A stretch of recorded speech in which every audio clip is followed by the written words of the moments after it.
சொல்லுதான் சொல்லுவேன். ஒரு ரூபாய் கூட தின்னக்கூடாது. அப்படி தின்னுட்டா நாம இன்னொரு பிறவி அவளுக்கு பிறந்துதான் அந்த கடனை கட்டணும். மகனே, உன் வார்த்தை எனக்கு பிடித்தமான வார்த்தை. சொன்ன சொல் தவறக்கூடாது. அப்படி தாயவே வித்து கடனை கொடுத்துடலாம். சந்திரமதி வேலை ஏறி போலாம்.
சண்டைக்கு வர போல தெரிகிறது.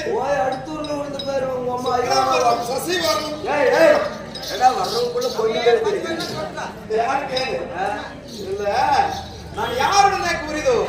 இப்படி எல்லாம் வந்து நிக்கிறியே, நீ யாரியா? தொடக்கூடாது என்ன தொட்டாய ஓட்டிக்கிறியோ தம்பி? காலகண்ட ஐயர் நான். காலடி இருக்கிறேன். காலகண்ட ஐயர் காலடி கிடையாது, அது ஒரே டைம் தான் அங்க. இப்ப கிடையாது. எனக்கு தெரியும் என்ன காலடியில் படிச்சது. அப்படி இருந்தாலும் நான் காலகண்ட ஐயரா இருந்தாலும் என்னுடைய வேலை என்ன?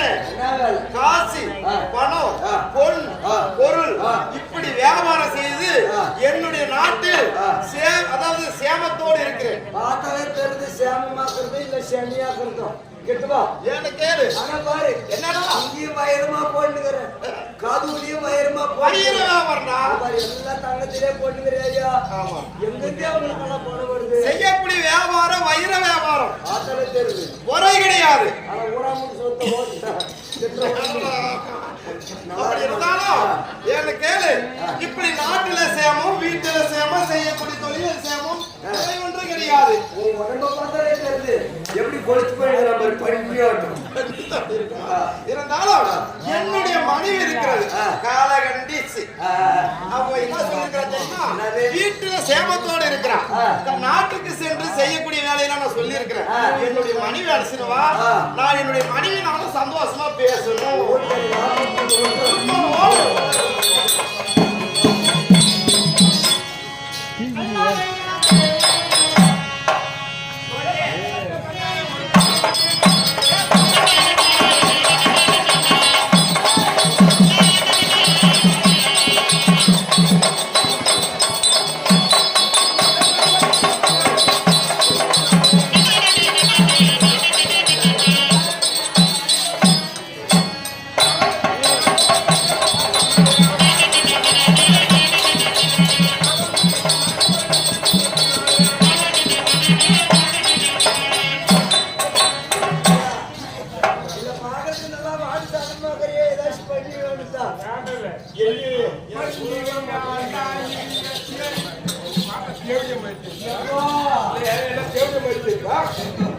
சொல்லு இல்லையே என் கை வச்ச உன்னை பார்த்தா பத்தினி அடுத்தது ஆமா சொன்னா பணம் பசிட்டாடா எட்டி அப்படி ஒச்சம் ஆனா வச்சு எங்க எத்தனையோ எல்லாமே தான் ஓ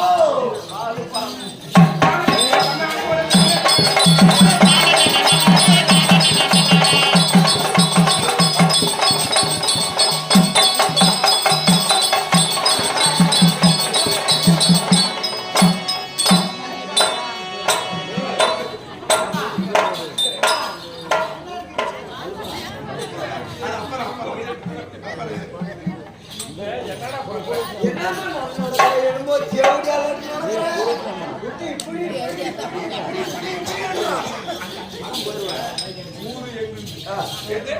ஊரு எங்களுக்கு வீதி எங்களுக்கு தடை எங்களுக்கு ஏன் இஷ்டம் ஆடு எடுக்காது நான் நடக்கிறேன் உனக்கு என்ன உனக்கு வீதிதான் உனக்கு கூதிதான் நீ சாப்பிட்டு கிளம்பு வீதி உண்டு அந்த வீதி உண்டு போமா இருமை கட் பண்ணிட்டு வர ஒரு நிமிஷம்